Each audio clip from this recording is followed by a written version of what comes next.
Welcome back to Elementary Unlocked. Today we're going to take a look at some diagnostic reports from iReady. Many school districts, especially those in Georgia, use iReady diagnostics as an indicator of student growth or of students needing interventions or acceleration. So when we do these in the middle of the year, we're able to compare their scores to their beginning of the year scores. So I've got some examples where I've taken away the child's name and any identifiers, and we can look at these and see what kinds of things parents can learn from the reports.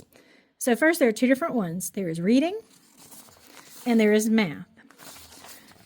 So we're going to start by looking at some reading ones. The first thing is a year-to-date growth. When we're looking for a year-to-date growth, this student has grown 214%, which is amazing. That is like, wow, outstanding. The expectation, however, since we're at the halfway point of the school year, is that they have grown 50% or more. So when we look here and we see that they've grown more than 50%, that is a good thing. Then we're able to look at their growth on a table, where they started, what grade level they were considered, and where they are now. For this student, they started with a score of 522 at early third grade, and it set them with their typical growth needing to be here. Then they took this one, and it was 569 late third grade. So we can see they grew by 47 points, which actually surpassed both their typical growth and their stretch growth goals for the year. So this child has already done enough to show that they can do it for the year. When you get these, though, the back gives us additional information. It breaks down the subject into some core domains. So, for example, in reading, it's made up of their phonological awareness, that is their awareness of the sounds and how they go with the letters and putting letters together to make new sounds. Phonics, which is also those letters and sounds. High-frequency words, these are your sight words that they should know by heart. Vocabulary, comprehension of literature, that's going to be your fiction, and comprehension of informational text, that is going to be your nonfiction. So what you'll get is at the beginning of the year, this is where they were. Now, in the middle of the year, this is where they are.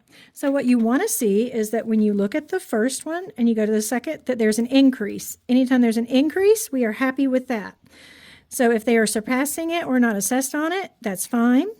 So anytime we see growth, we're good. Growth is good. But then when we look and we see an area where we're staying in the same place, that tells us an area of growth potential. This is the area the student needs to spend more time on in order to be more successful in reading, because they are not showing that they have been in school and learned in that area. Same kind of thing happening here. So we're seeing students who are above their typical growth, so beyond 50%. We are seeing growth above the typical line. This is good. When we look at the comparisons, grade 1 to grade 2, we're happy. Grade 1 to grade 2, we're happy. Awesome. Grade 1 to 2, grade K to 1. So we know that this child has worked very hard to bring themselves up, but they are performing it at a second grade level.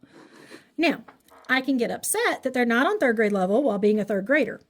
Or I can focus on this child grew an entire grade level in just a few months. August, September, October, November, December. So in 5 months, this child grew an entire year. So if they can keep that pattern going, then they can end their year at a third grade level, meaning they'll only be 1 year behind when they start fourth grade instead of being 3 or 4 years behind. But then we have some students who really do struggle with this for whatever reason. Now, if they rush, there are some warnings that come up in the system that the students and teacher can see. So you are able to ask the teacher, do you know if my child rushed? And they can tell you. But this child is proclaiming they've only learned 5% of the reading they should for the year.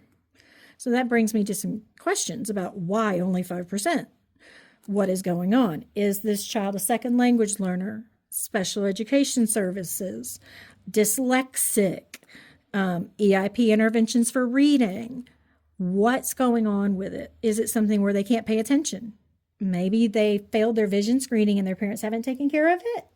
we've seen all kinds of reasons for why they can't do it. This child went up literally 1 point from 531 to 532. They stayed exactly the same from August through December. They're not growing. So let's see where the problem lies.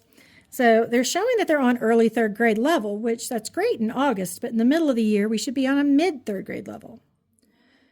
So we're not assessed here, and they're surpassing these. But vocabulary, we have a problem. This child went from third to second. This is a red flag. This is going to need to be worked on, vocabulary. So that's going to be complex academic vocabulary as well as topical vocabulary related to science and social studies. Then we have, again, mid 3 to early 3. This child went backwards in their literature comprehension. So this is another red flag. But they did go forward with their informational. So I definitely think they like informational better, but the teacher's got to figure out why this child is struggling on their vocabulary and their comprehension and understanding for fiction. Now, there are math components, as I've discussed, and it works the same way. The growth, we want 50% or more. So when we see this, we're very happy, and I really want to show this part. This child went from kindergarten to second grade already. So let's take a look at what that looks like in mathematics. The areas and domains in math are number and operations.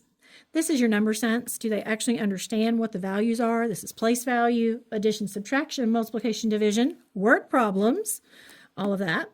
Now, algebra and algebraic thinking, this is your missing digit in the equation. This is your unknown, your letter that's representing a number. So that kind of thinking. Measurement and data. So that's measurement, time. When it comes to measurement, it's distance, it's mass. It could also be volume.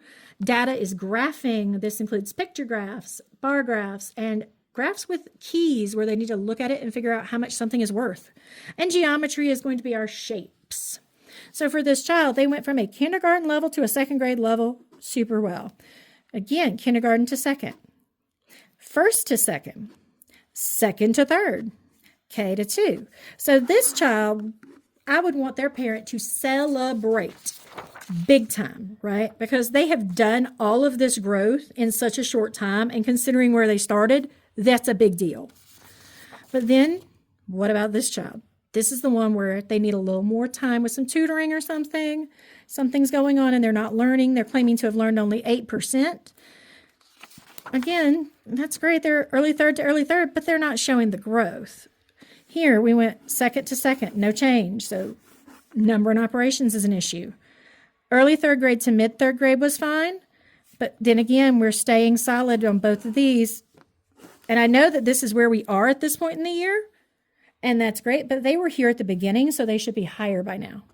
So when you get these reports as a parent, please look through them and notice the details between how much they've grown and notice how it is within each of the domains. Look at where they started and where they are currently.